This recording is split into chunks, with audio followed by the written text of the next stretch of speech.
Hi, this is Jaya. In this video, we shall see the summary of Snapshots of a Daughter-in-Law, a poem by Adrienne Rich. This poem has 10 sections, and in the first section, the speaker describes an older woman who used to be a southern beauty with henna-colored hair and youthful skin. She still does things that called to when she was young and beautiful. She wears clothes in patterns that she used to as a young woman and plays music that brings up delicious recollections of her past. While she is still physically healthy and in her prime, her mind has dulled and dimmed with the things she has seen and experienced over the years. She is given to irrationality, spending her time indulging in gossip, jealousy, and fantasy. Her daughter seems to resent this. She sees who her mother has become and wants to another way. The second section sees a woman described as washing coffee pots in the sink and listening to angels chiding. She hears voices telling her to not idly wait, to not restrict her desires and the things she wants from life, and to prioritize herself in order to escape a fate similar to her mother in law. She can only save herself.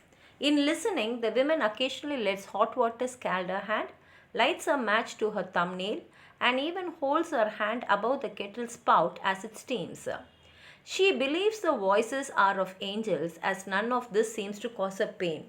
The only thing that hurts is to wake up every day to the same monotonous life of domestic chores. In the third section, the speaker reflects on how any thinking women would be unable to sleep at night when the monsters of a dreary and oppressive life visit. Women conform to what is believed natural of them, but the perception of a woman's nature is in fact composed of tempera, that is the times, and mos, that is the social norms and customs.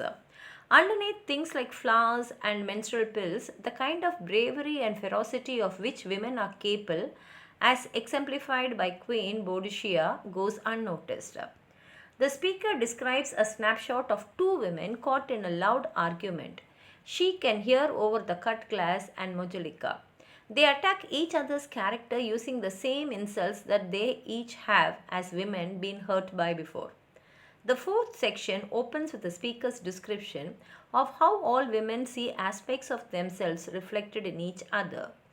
They use this knowledge to hurt the other, the insults growing sharper in the face of the other's scorn. The speaker describes yet another woman who reads while waiting for the iron to heat. She writes a poem while waiting for jam to boil in an Amherst pantry, but despite being sharp and purposeful, she mostly spends her time in domestic chores such as cleaning and dusting. In fifth section discusses a woman shaving her legs until they gleam like petrified mammoth tusk while she smiles and sweetly laughs. In the sixth section, the speaker describes how Corina does not sing her own words or music when she plays the lute. Only her hair and appearance, which she adjusts according to others' perceptions of her, is her own. The speaker addresses Corina, who is poised but also trembling, unsatisfied, and inhabiting a cage with an unlocked door, asking if this is fertile pain. The speaker further asks whether, having for so long been pinned down by love, the woman is keen to explore and discover things kept from her, or whether she will remain forever domesticated by nature, which has shown household books only to daughters-in-law and not to her sons. The speaker quotes Mary Wollstonecraft in the beginning of the seventh section, who said it is important for women to have a place in this world that cannot be undermined. The speaker calls Wollstonecraft a woman who was partly brave and partly good, and who fought for education even though she was not educated herself. Her achievement intimidated the men around her. She was consequently labeled a sharp shrew and oar. Section 8 opens with a quote by Diderot, "You all die at 15." The speaker agrees with this assertion, as women marry by this age upon which their lives effectively come to a standstill, turning part legend as they completely give in to convention. Despite this, women continue to inaccurately dream even as they remain behind closed windows of the house and kitchen. The memories of what they have been stirs something in their middle-aged bosoms, similar to the excitement brought about the possibility of adultery, though both are ultimately turned down.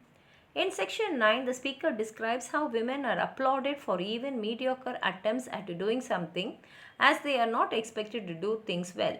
Now, identifying with the women whom she is addressing, the speaker questions whether all women are willing to give up the luxury of the precocious child of being praised for the smallest of things. The thing that is most detrimental to women has been the fact that they are not expected to accomplish much. They have been content so far with rough talent and without the expectation or opportunity to be polished. The speaker then calls to all women to sigh no more. She asserts time is male and has always toasted beauty more than all else. Women have thus been appreciated for mere mediocrities, with the inaction praised as selfless renunciation and unformed or untidy ideas taken as intuition. All women's lapses are forgiven, and the only crimes for which they are punished are if they dare to be seen and assert their presence or break from the archaic and irrelevant societal restrictions.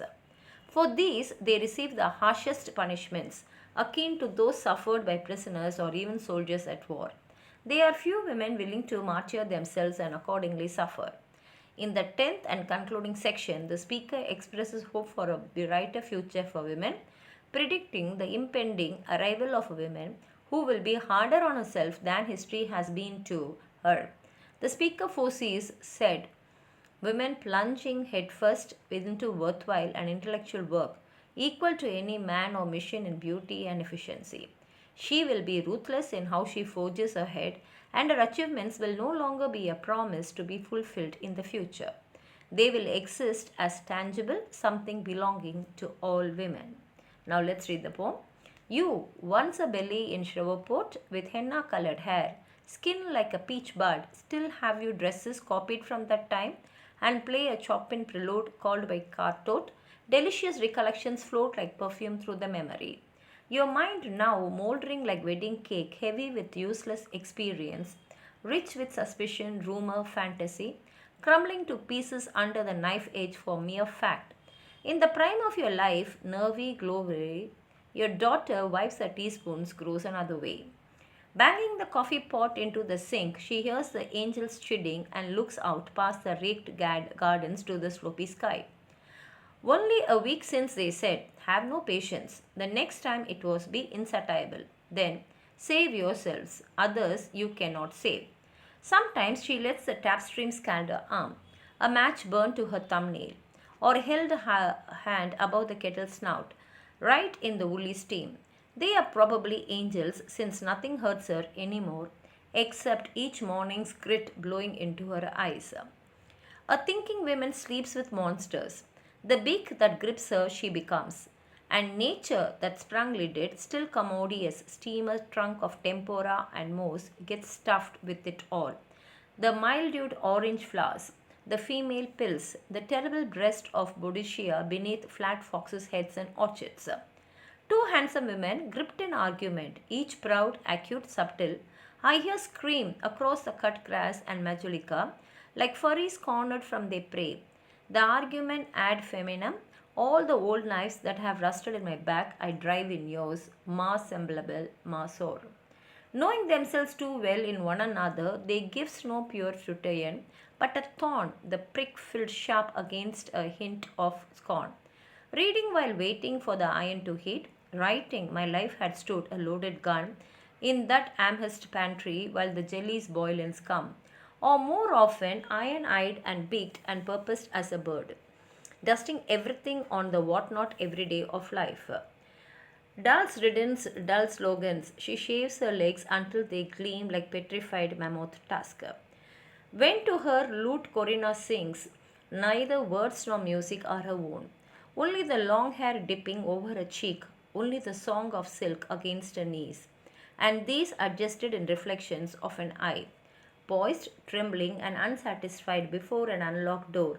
That cage of cages tell us, you bird, you tragical mission. Is this fertile sand, dollar, pinned down by love for you the only natural action? Are you edged more keen to prize the secrets of the vault? Has nature shown her household books to you, daughter-in-law, that her sons never saw? To have in this uncertain world some stay which cannot be undermined is of the utmost consequence. Thus wrote a woman partly brave and partly good, who fought with what she partly understood. Few men about her would or could do more. Hence she was labelled harpy, shrew, and oar. You all die at 15, said Detroit, and turned part legend, part convention.